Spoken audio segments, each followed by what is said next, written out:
You couldn't buy bread without being reminded of the liberation struggle we once had. It wasn't coincidence, by the way. Ladies and gentlemen, it's time to talk about your favorite thing in South Africa, the rand. Not the currency, the rand, which is the weapon. Because somewhere along the way, the ANC stopped treating the rand like money and started to treat it like a psychological tool, a message, a branding exercise, a billboard with a heartbeat. And we all just walked around with it in our pockets like absolutely nothing happened. I'm sure you're confused. What is Sama talking about now? Well, let's start with the Mandela notes. Everybody thinks it was just a sweet tribute, nothing like putting the face of our struggle icon on the covers of all our monies. But timing is everything in politics, my friend. In 2012, the ANC was falling apart badly. There was faction wars, Zuma scandals every corner, the early fumes of state capture into the room, cartoons being made about the Guptas to show how far we've fallen. And then boom, Mandela's face on every banknote. Not just one note, all of them. 10 rand, 20 rand, 200 rand. Madiba there smiling at you from every angle. I mean, you couldn't buy bread without being reminded of the liberation struggle we once had. It wasn't coincidence, by the way. This was a psychological anchor. The ANC basically said, you may hate Zuma, you may hate the corruption, you may hate the load shedding, you may hate us, but look, Mandela, remember him? Remember the dream?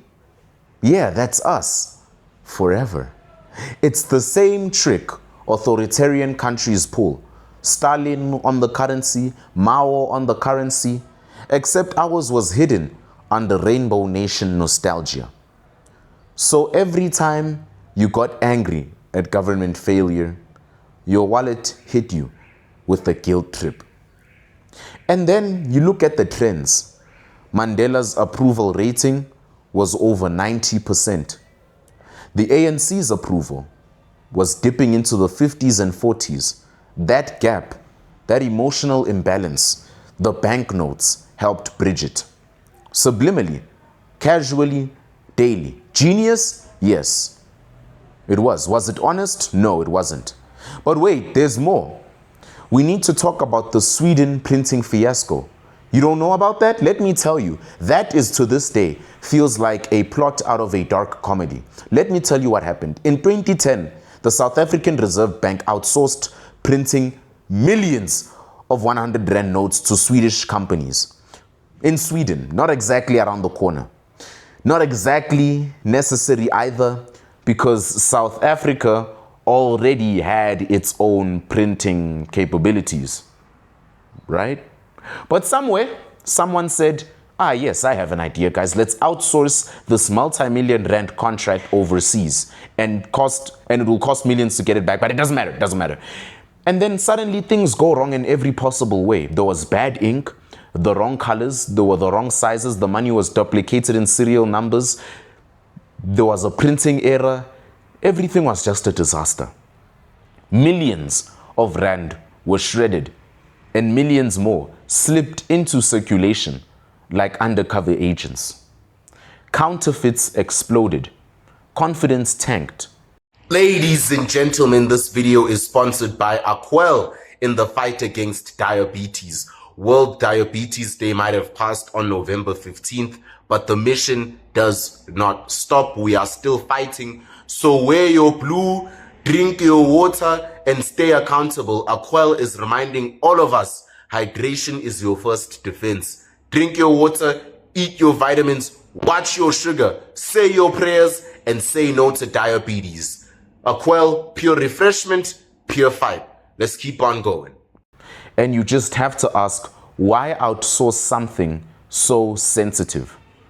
Why skip local oversight? Why choose a company that was literally accused of overprinting money in Liberia for guess who? The political elite. It smells like patronage. It smells like someone got a cut. And it definitely smells like the ANC's favorite hobby, turning state institutions into nothing but piggy banks.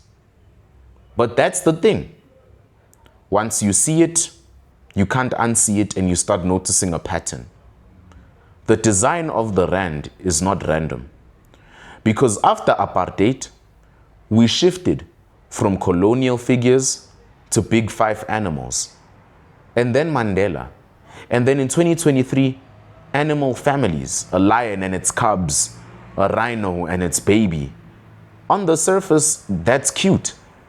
But underneath, that is ideology.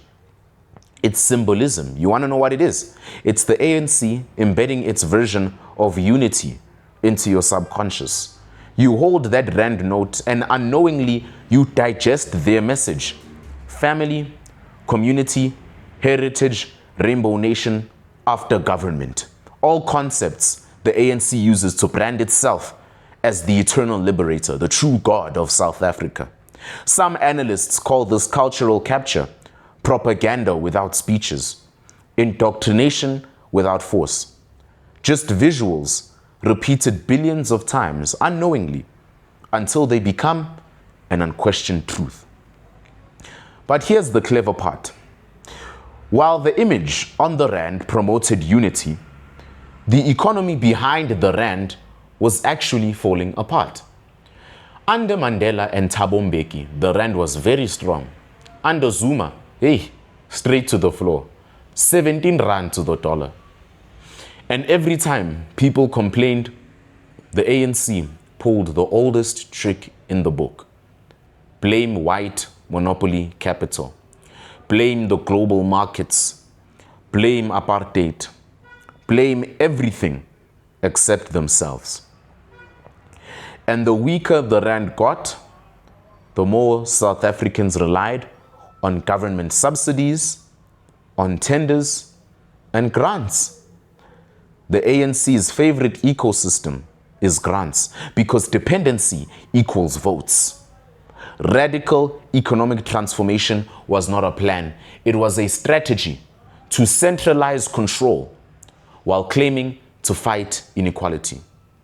Now, I want us to get back to the corruption before we go off topic. Nkandla.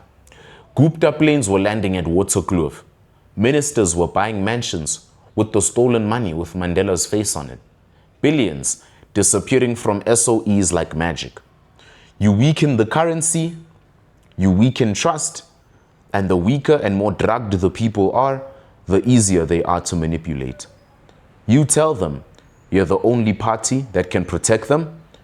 All you need to do is just show them Mandela's face on the money that you print, speak the language of liberation while running the economy like a cartel, and they will believe you. This is why the Sweden printing scandal matters, and why you probably didn't even hear about it. This is why Mandela's face wasn't just a tribute. This is why counterfeiting skyrocketed. It's not random. It's not incompetence. It's a pattern, weaponizing currency to create emotional loyalty, while the ANC drained every last drop from the economy. But also, here's the thing. Here's the part that hits hard, harder than anything I've said so far. Next time you look at a rand note, I want you to ask yourself one question. Is that paper in your hand representing your country's strength and power, or your country's manipulation? Because I'm telling you, the ANC didn't just ruin the rand. They used it masterfully, quietly, and permanently.